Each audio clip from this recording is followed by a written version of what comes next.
Coprophagia. Coprophagia is sexual gratification from eating shit. Real literal human feces. Not simulated or fake chocolate sauce. We're talking about actual human waste being chewed, swallowed, and sometimes shared. Some do it alone, saving their own bowel movements like leftovers. Others incorporate it into sex, partners defecating directly into their mouths or onto plates like some deranged buffet. And they don't just eat it, they savor it, they review it. There are entire forums dedicated to rating texture, smell, consistency, flavor, and even digestion speed. One man said runny meant love, while chunky meant dominance. You cannot make this up.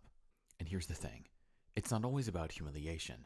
It's not always about being degraded or treated like trash. Sometimes it's about respect. One coprophile described it as consuming the essence of someone's body, taking in everything, even the waste. Another called it a sacrament of filth. Pyrophilia. Some people like candles. Pyrophiliacs want to fire. Literally, they get turned on by flames, smoke, or the heat of burning objects. Some light matches and masturbate to the smell of sulfur. Others burn parts of themselves. One man said he came the first time he watched a barn burn down. Another lights small fires before sex to get in the mood. This isn't just danger, it's obsession, a fetish that flirts with arson, and sometimes it crosses that line. Eproctophilia.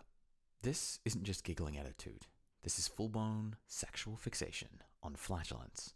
People with eproctophilia get turned on by the sound, smell, and feel of farts, especially when they're delivered by someone else. Some ask partners to fart directly into their mouths. Others pay creators online for custom fart videos. One user described the sensation as warm, intimate, and primal. Another said they enjoy the embarrassment, the sound, and the smell all at once. It's not about domination or degradation. It's just farts, and they love every second. Hybristophilia. You ever wonder why murderers in prisons get fan mail? Why some of them marry people on the outside? That's not coincidence. That's hybristophilia, a fetish for criminals, especially the violent ones. Think Richard Ramirez, Ted Bundy, or the Columbine shooters. These killers have fan bases, actual fan bases. Some write daily love letters, filling them with lipstick kisses and perfume-sprayed pages. Others send nudes to men convicted of slaughtering entire families. One woman claimed her soulmate was on death row. Why? Because he's dangerous and that's sexy. And she wasn't the only one. When Ramirez was sentenced, dozens of women showed up at the courthouse, dressed up like they were going to prom. Some even compete. They argue online over who knows the real Bundy better. They write fan fiction. One woman reportedly masturbated to courtroom footage of a mass shooter giving his testimony. Another said she couldn't climax unless she imagined herself being kidnapped and owned by a serial killer. Psychologists have tried to explain it. Some think it's about control, fantasizing that they can tame a monster. If someone who's capable of dismembering strangers chooses you, you feel special. Others say it's a deep-rooted need for danger, like riding a roller coaster with no brakes. One misstep and you're dead. But that's the thrill. Emenophilia. Imagine you're on a date, and your partner downs 5 shots too many, stumbles outside, and vomits. You recoil, but someone else starts to get hard. Emenophilia is sexual arousal from vomiting, either watching it, hearing it, smelling it, or doing it yourself. Some people even coordinate their meals to trigger puke sessions. They'll stuff themselves past the point of fullness, guzzling gallons of liquid just to feel the pressure rise. When they finally throw up, it's not relief, they call it release. There's a whole online ecosystem for this. Forums, private discords, and video trades. They swap gag reflex techniques like recipes. How to suppress the smell, how to intensify it, what foods make for the most aesthetically pleasing throw-up, and yes, some go as far as vomiting on each other during sex. To outsiders, it might look like a college party gone off the rails, but to emetophiles, that is calculated. It's intimate. One person described it as watching the soul leave the body for a second and wanting to follow it. Some claim they can't even climax unless they throw up first. Let that sink in. Not toys, not dirty talk, not even penetration. Just kneeling over a toilet and emptying their guts. Formicophilia. You're lying down, naked. A line of ants is crawling across your thigh, into your pubic hair, maybe even between your cheeks. Most people would panic. A formicophiliac? They're moaning. This fetish is arousal from bugs crawling on your skin, especially the genitals. Some even use live cockroaches, worms, or beetles.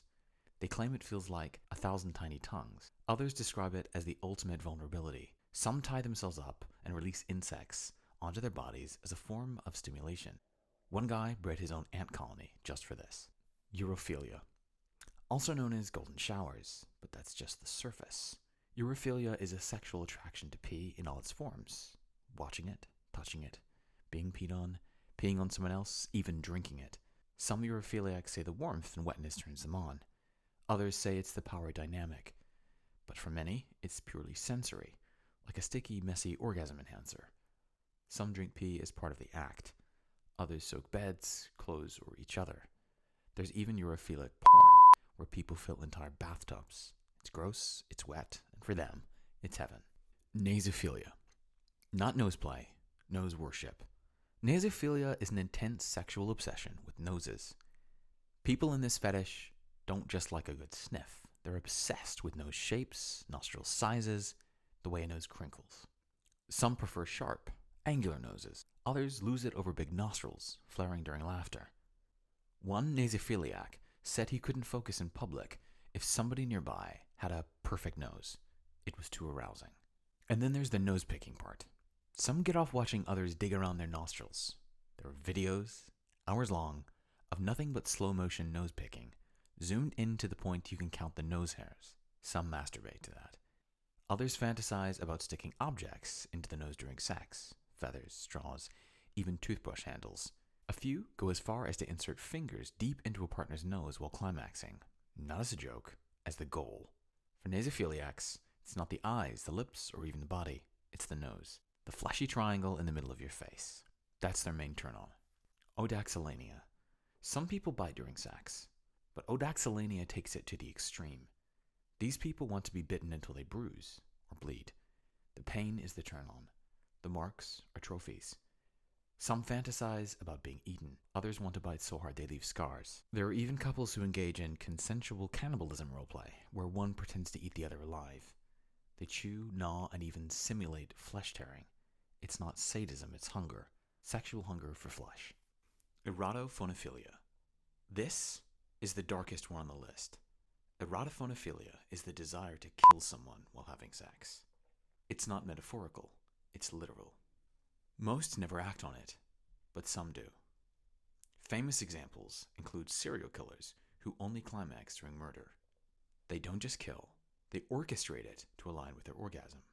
One case documented a man who strangled his partner at climax every time. Some say it's about control, others say it's about the merging of life and death. Whatever it is, it's not fantasy anymore, it's real and deadly.